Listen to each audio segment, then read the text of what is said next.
Good morning मेरे प्यारे साथियों। आज हम बात करने जा रहे हैं ज्योग्राफी अध्याय नंबर 3 निर्माण उद्योग के बारे में, जो कि क्लास 10th के लिए है, जो आगामी बीपीएससी के लिए बहुत इंपॉर्टेंट है। साथ में जो भी बच्चे बिहार बोर्ड में 2024 में एग्जाम देंगे उसके लिए तो इंपॉर्टेंट है। ठीक है, आप लोग एंजॉय कीजिए और वीडियो देखिए, कभी भी टेंशन फ्री होकर देखिए वीडियो। ठीक है, चलिए शुरू करते हैं। क्या कहता है यहाँ देखिए, प्रश्न देखने से पहले, कुछ भी देखने से पहले अध्याय के बारे में थोड़ा समझ लीजिए। ठीक है, ये निर्माण क्या होता है। देखिए, यह एक महत्वपूर्ण क्षेत्र है जो किसी राष्ट्र की आर्थिक वृद्धि में बहुत योगदान देता है। निर्माण, ठीक है, यहाँ तक क्लियर हो गया। और निर्माण उद्योग क्या होता है। देखिए, निर्माण उद्योग एक निवेश आधारित क्षेत्र है जहाँ सरकार उच्च रुचि दिखाती है। जैसे किस पे, तो स्वास्थ्य पे, परिवहन के साथ साथ शिक्षा क्षेत्र से। ठीक है, यहाँ तक क्लियर हो गया है। अब हम चलते हैं प्रश्न संख्या 1 के बारे में। प्रश्न संख्या क्या कहता है।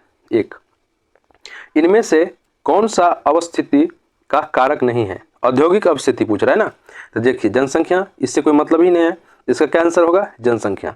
यही अगर यहाँ नहीं रहता तो ये बाजार भी होता, पूंजी भी होता, ऊर्जा भी होता। यहाँ तक क्लियर हो गया है। अब हम चलते हैं प्रश्न संख्या 2 पे। प्रश्न संख्या 2 में क्या कहता है, भोपाल गैस, देखिए यहाँ देखिए, भोपाल गैस त्रासदी में रिसाव हुआ था। ठीक है, कौन सी गैस का रिसाव हुआ था। देखिए, ये जो था मिथाइल आइसोसाइनेट, किसका, मिथाइल सेल, इसका संकेत क्या होगा, MK। अब हम इसके बारे में थोड़ा सा डिटेल जान लेते हैं, क्योंकि ऑब्जेक्टिव जल्दी जल्दी लोग भूल जाते हैं, इसलिए उसके साथ साथ उसके बारे में डिटेल जानकारी भी रहेगा, तो आप लोग कभी भूलिएगा नहीं। देखिए, भोपाल गैस त्रासदी एक घटना थी। अब ये भी सवाल आ जाता है, ये घटना कब घटित हुई थी। देखिए मेरे प्यारे साथियों, ये घटना 3 दिसंबर 1984 ईस्वी को, देखिए थोड़ा लिखावट हो जाता है, 3 दिसंबर 1984 ईस्वी को, आप कहीं नोट कर लीजिए। ठीक है, को भोपाल मतलब मध्य प्रदेश में घटित हुई थी। और ये खाद और कीटनाशक बनाने वाली यूनियन कार्बाइड नामक फैक्ट्री में मिथाइल आइसोसाइनेट, अभी चर्चा किए हैं, मिथाइल आइसोसाइनेट नामक गैस का रिसाव होने से, अब देखिए ये जो गैस का रिसाव हुआ था, इसमें 500 से अधिक मौत हो गया था। ठीक है, पुष्टि नहीं हो पाया है, लेकिन 500 से अधिक मौत हो गया था। अंदाज लगाता है लोग, लेकिन ज़्यादा मौत हुआ है। ठीक है, यहाँ तक वो क्लियर हो गया है। अब हम चलते हैं प्रश्न संख्या 3 पे। 3 में क्या कहता है, कौन छोटे पैमाने का उद्योग है। देखिए मेरे प्यारे साथियों, इसका सही आंसर होगा खिलौना उद्योग। ठीक है, अब हम चलते हैं चौथे नंबर प्रश्न पे। जिस प्रश्न पे डिटेल की आवश्यकता होगी वहां मैं प्रोवाइड करूंगा। ठीक है, छोटे पैमाने के उद्योग मतलब क्या है, उसमें कम श्रमिक मतलब कम काम करने वाला लगकर भी ये काम किया जा सकता है। ठीक है, जैसे हम बोलेंगे कागज उद्योग में इस पॉसिबल है ही नहीं, जैसे एक आदमी मिलके ये काम कर सकता है। ठीक है, जैसे चीनी उद्योग में एक आदमी मिलके काम कर सकता है। अब हम चलते हैं चौथे नंबर प्रश्न पे। चौथे नंबर प्रश्न क्या कहता है, निम्न में से कौन सा उपभोक्ता उद्योग है। मेरे प्यारे साथियों, इसका सही जवाब होगा चीनी उद्योग। उपभोक्ता पूछ रहे हैं ना, उपभोक्ता उद्योग मतलब चीनी उद्योग। ठीक है, और यहाँ तक आपको क्लियर हो गया है। अब हम चलते हैं 5वें नंबर प्रश्न पे। 5वें नंबर प्रश्न क्या कहता है, हुगली औद्योगिक प्रदेश का केंद्र है। ठीक है, यहाँ आपको जवाब देना है। ये होगा कलकत्ता, रिसरा या कोलकाता, कोनागिरी या कोलकाता, मेदिनीपुर या कोलकाता, हावड़ा। अगर आपको आता है इसका जवाब आप कमेंट में दीजिए, जो 5 का ए होगा, 2 होगा, 3 होगा या 4 होगा। यहाँ तक क्लियर हो गया है। अब 6 नंबर पर चलते हैं।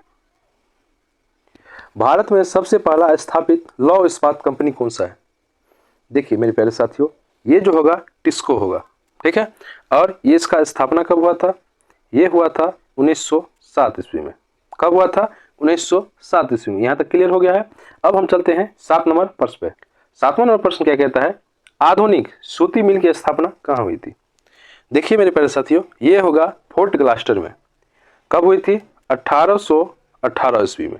ठीक है, ये जो फोर्ट ग्लास्टर है ये कोलकाता के नज़दीक में, कहाँ पे है, कोलकाता के नज़दीक। यहाँ तक क्लियर हो गया है।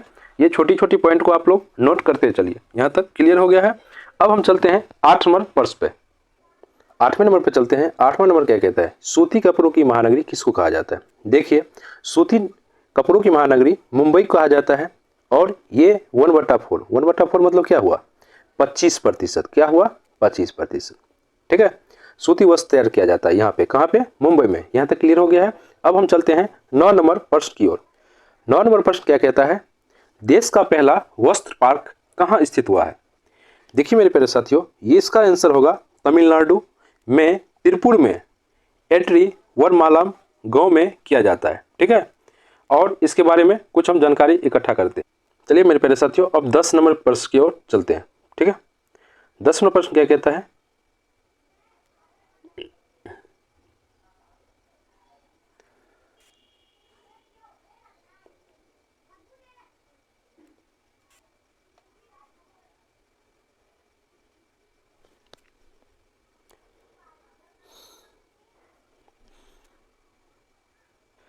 11 नंबर प्रश्न क्या कहता है, अंगोरा का ऊन किससे प्राप्त होता है। देखिए मेरे प्यारे साथियों, यहाँ भेड़, पश्मीना ये तो नहीं होगा, ये भी नहीं होगा, ये भी नहीं होगा, तो क्या होगा, इनमें से कोई नहीं। देखिए मेरे प्यारे साथियों, ये होगा खरगोश। यहाँ ऑप्शन नहीं है, लेकिन आप लोगों को जानकारी होना चाहिए। क्या होगा, खरगोश के रोए से प्राप्त होता है। यहाँ ऑप्शन नंबर 4 होगा। यहाँ पे आप लोग खरगोश मेंशन कर लीजिए। चलिए हम 12 नंबर प्रश्न पर चलते हैं। 12 नंबर प्रश्न क्या कहता है, टाटा आयरन एंड स्टील की स्थापना कब हुई। देखिए ये जो होगा 1907 ईस्वी में। कब हुई थी, 1907 ईस्वी में। देखिए एक चीज़ मेंशन कर लीजिए, ये जो था इसका डेट था 26 अगस्त। कितना था, 26 अगस्त 1907 ईस्वी को जमशेदजी टाटा के द्वारा स्थापित किया गया था।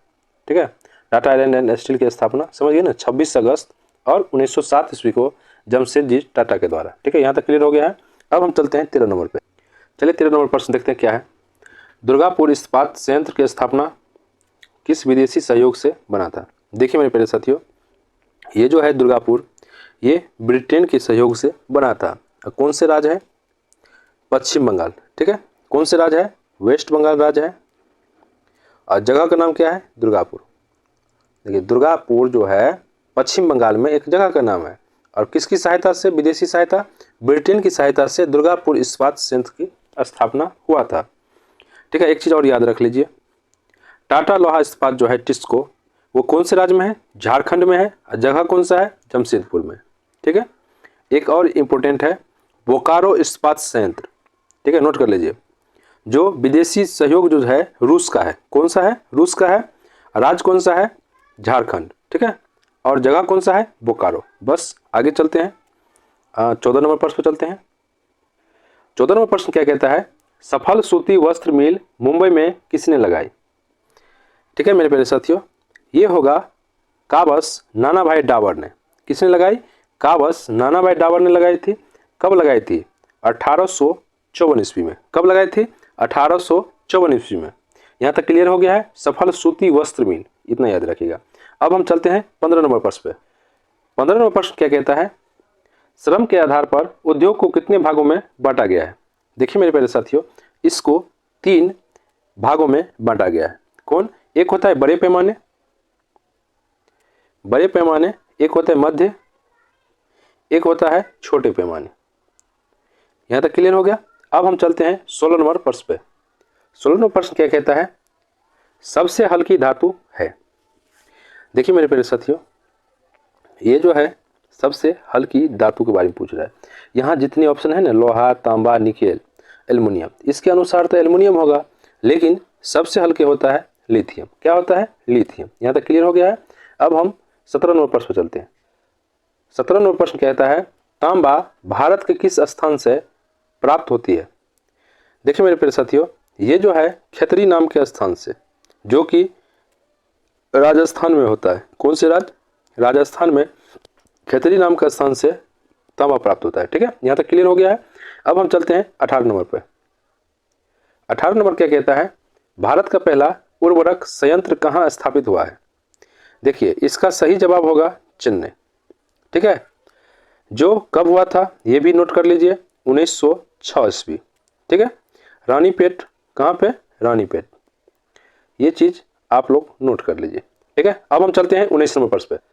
19 नंबर प्रश्न पे चलते हैं, सांस द्वारा मनुष्य प्रतिदिन कितना ग्राम ऑक्सीजन युक्त वायु का सेवन करता है। मेरे प्यारे साथियों, इसका सही जवाब होगा 16 किग्रा। कितना होगा, 16 किग्रा। किग्रा मतलब किलो, या ये इतना याद रखिए, या 35 गैलन। कितना, 35 गैलन। ठीक है, इतना याद रहेगा। एक मनुष्य प्रतिदिन 23,000 बार सांस लेता है। कितना बार सांस लेता है, 23,000 बार। 23,000 बार सांस लेता है। यहाँ तक क्लियर हो गया है। अब हम चलते हैं 20 नंबर प्रश्न पे। 20 नंबर प्रश्न क्या कहता है, सिलिकॉन सिटी के नाम से मशहूर शहर है। देखिए मेरे प्यारे साथियों, ये जो बेंगलोर है ना, वो सिलिकॉन सिटी के नाम से मशहूर है। ठीक है, इसे इलेक्ट्रॉन उद्योग की राजधानी भी कहा जाता है। ठीक है, बेंगलोर को इलेक्ट्रॉन उद्योग की राजधानी भी कहा जाता है। अब हम चलते हैं 21 नंबर प्रश्न पे। 21 नंबर प्रश्न क्या कहता है, निम्नलिखित में से कौन सा कथन समूहन बचत को परिभाषित करता है। देखिए इसका आंसर होगा सुदूर पिछड़े, ये तो होगा ही नहीं, उद्योगों का नगरों के पास संकेंद्रण। ठीक है मेरे प्यारे साथियों, क्या होगा, उद्योग का नगरों के पास संकेंद्रण। 21 नंबर क्लियर हो गया है। अब हम चलते हैं 22 नंबर प्रश्न की तरफ। 22वां प्रश्न क्या कहता है, लौह इस्पात उद्योग में कच्चे माल के रूप में किन खनिजों का उपयोग किया जाता है। देखिए मेरे प्यारे साथियों, इसका ये लौह अयस्क ये होगा ही, उसके बाद कोकिंग कोल ये भी होगा, सिलिका ये नहीं होगा, चूना पत्थर ये होगा। तो 1, 2, 4। अब देखिए 2 नंबर ऑप्शन क्या है, 1, 2, 4, इसका क्या आंसर होगा 1, 2, 4, मतलब लौह अयस्क, कोकिंग कोल, चूना पत्थर। यहाँ तक क्लियर हो गया है। अब हम चलते हैं 23 नंबर पे। 23वां प्रश्न क्या है, सीमेंट उद्योग में कच्चे माल के रूप में किन खनिजों का प्रयोग किया जाता है। देखिए मेरे प्यारे साथियों, ये होगा चूना पत्थर, सिलिका, एल्यूमिना, जिप्सम। ठीक है, इसका क्या होगा, सभी होगा। तो अब हम ऑप्शन देखते हैं कौन सा होगा। ये होगा 4th नंबर ऑप्शन। ठीक है, 1, 2, 3, 4, यहाँ तक क्लियर हो गया है। अब हम चलते हैं नेक्स्ट क्वेश्चन पे। निम्नलिखित में से कौन सा उद्योग बॉक्साइट को कच्चे माल के रूप में प्रयोग करता है। देखिए ये होगा एल्यूमिनियम। क्या होगा, एल्यूमिनियम। यहाँ तक क्लियर हो गया है। चलिए अब नेक्स्ट प्रश्न की तरफ चलते हैं। इसके साथ ही देखिए क्लास 10वीं का इकोनॉमिक्स का 1, 2, 3, 4 अध्याय कर करके है, आप प्लेलिस्ट में जाके देख सकते हैं।